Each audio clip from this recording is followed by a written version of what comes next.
Right then, this is a quick walk around video.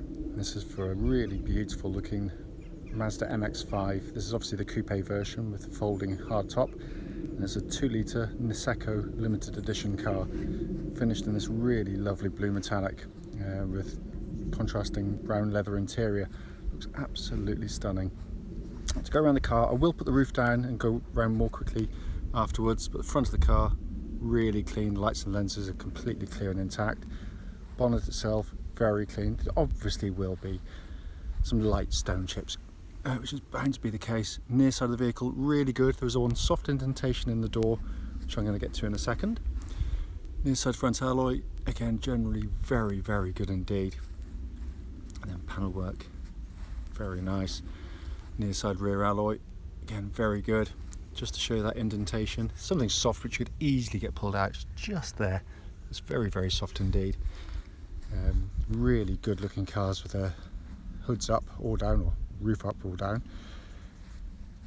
Then come around the back of the car, again very clean. Off side of the vehicle, driver's side, wonderfully smooth in the panel work. Offside rear alloy, very good indeed. And finally, offside front alloy, absolutely lovely. So as promised, roof down this time, but it looks absolutely fantastic either way, really does. Such a handsome looking car.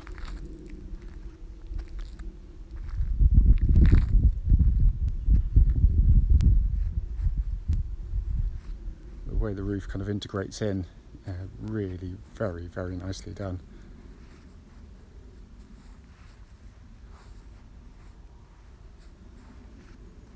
Sorry, it's a little bit wobbly.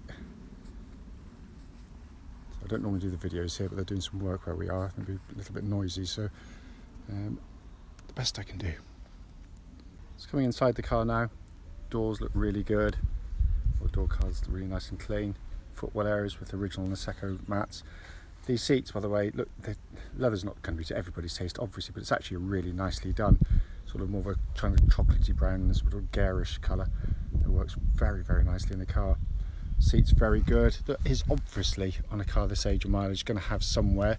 You've got a tiny bit there and tiny bit there, but it could easily sort of polished be taken out. But obviously the point of video is to show everything we can. And then to come around to the driver's side, again, door card all lovely and clean. Footwell area is very good indeed. And driver's seat is done very well indeed. And again, you can only see on that bolster there. That's really, again, could easily be done with the bit of polish work, but very nice indeed. It's coming to the boot area. It's been kept really nicely in here. Dry as a bone and absolutely as clean as a whistle as well. To show you under the engine bay, it's not been sort of polished or cleaned or steam cleaned, but it's in absolutely fabulous order under here. So sat inside the car now, engine's running through this section so the dashboard can be seen illuminated. What I'm going to do first and foremost is just to press the button to raise the electric roof, just to show you it works exactly as it should. So up she comes. So I'm going to snag the wire if I pull it in any different direction. Oops, Daisy. All working exactly there. Just close it up. But the dashboard looks absolutely lovely condition in here. Lovely dashboards, but it's been kept very nicely indeed. Come across here to the main dashboard binnacle. You can see there 70,213 miles, and there are no warning lights on the dashboard whatsoever.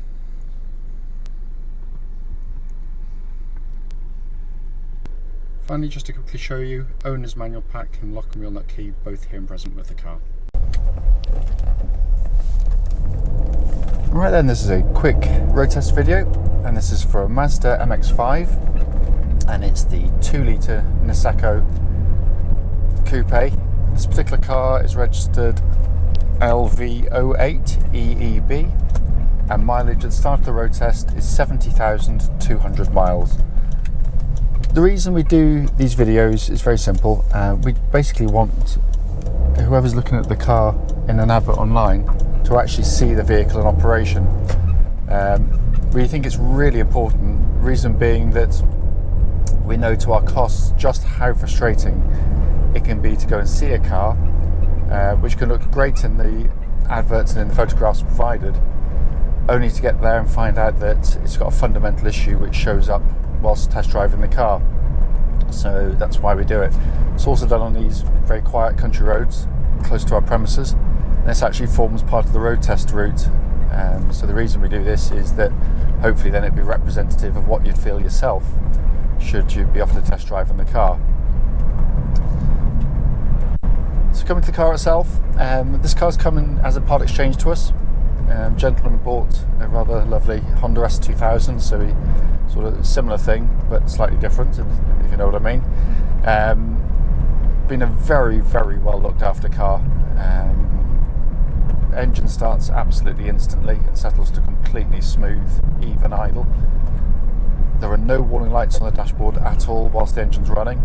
I'll do the temperature gauge a little bit later in the video, basically because I like to do the videos from cold if I possibly can. The engine, obviously they do the 1.8 and the 2 litre. Both very good engines in terms of, mechanically certainly. The preference I've always had for the 2 litre is that it's the one that, if you want to exploit the best out of the chassis, it's the one that does that.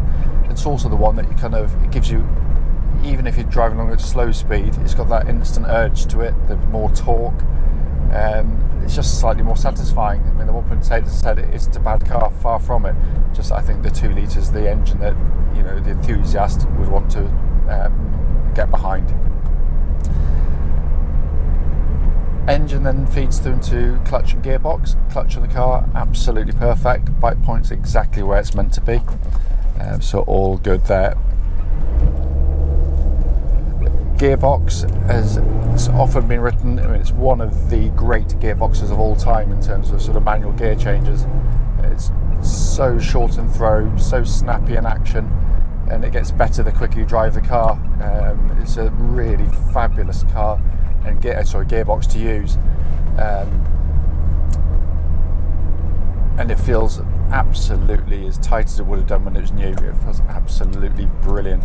I do apologise, by the way, it is quite early morning, and it's a bit dark under the shadows, but it's about to be very glary out in the sun, so I've got to get these videos done, and so I apologise for that. So coming back to the car, steering on the vehicle, again, always been one of the strongest parts of the Mazdas. What a fantastic power steering setup. Really quick, really precise, not nervous at all. And it works absolutely superbly with the chassis of the car. Obviously, I'm not going to be exploiting how the car drifts, understeer, oversteer on a drive like this. Well, I've driven enough on the racetracks to know that, and standard road cars, to know how brilliant this power steering system is. It is just utterly superb. There's also tracks absolutely dead straight. There's no vibrations or at this speed or any speed up to legal limit, by the way, so all good there. The chassis, there's no kind of nasty clonks or rattles from underneath the vehicle. It will be going off an MOT actually a little bit, hopefully today, if not in a couple of days' time.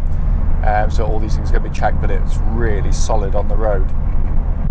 Just going to swing around here actually, because there's traffic lights, which is really rare to see here up there. So that was actually the halfway point, so I might as well turn around a fraction early to do that.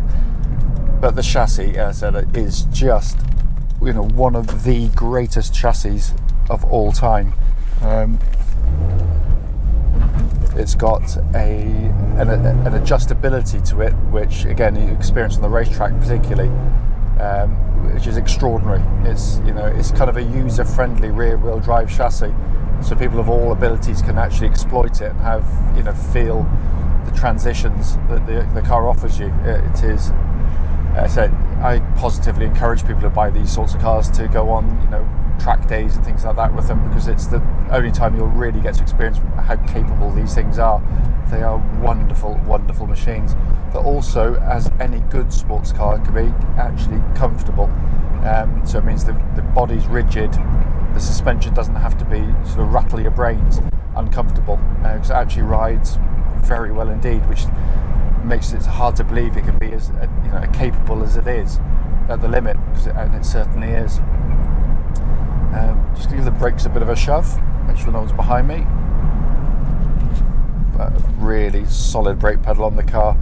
Again, what I'm looking for is good initial bite, but also there shouldn't be any kind of pulsing or vibrations going back through the brake pedal, and there is nothing at all. Coming to the interior, which again I've always loved because it's kind of minimalist. It gives you all you need and no more, which I think is absolutely perfect, especially in a sports car, because you don't want to be distracted while you're driving. One thing that is noticeable between this and the standard soft top version is how much quieter these are on the move, particularly at higher speeds than the as I said, than the convertible version. Although it's kind of electric roof, and you can have the same sort of wind and the hair fun with the roof down. It's just so much more solid with the roof up, and you get so much less sort of wind buffeting, which is sort of much nicer on sort of longer trips. It makes it a much more pleasurable companion to be with. But it's all very well built in here, of course. Air conditioning, pumps out cold air, heated seats, lovely and warm. I've got mine on at the moment because it's quite a chilly morning, all working exactly as they should. Instrument gauges, classic old style dials, which I absolutely love. Temperature gauge now running it just over a third, which is exactly where it's meant to be on one of these cars. Steering wheel feels great in hand. It's got a cover on it as well, actually, which can be easily removed if you want, but actually feels really nice. But it's lovely in here. It really is a lovely place to sit and drive a car. As I said at the start of the video, the point of it is literally just to show the car in operation and feedback on any issues there might be on the car, of which there's nothing at all. It drives absolutely perfectly. Any questions, don't hesitate, do give us a call.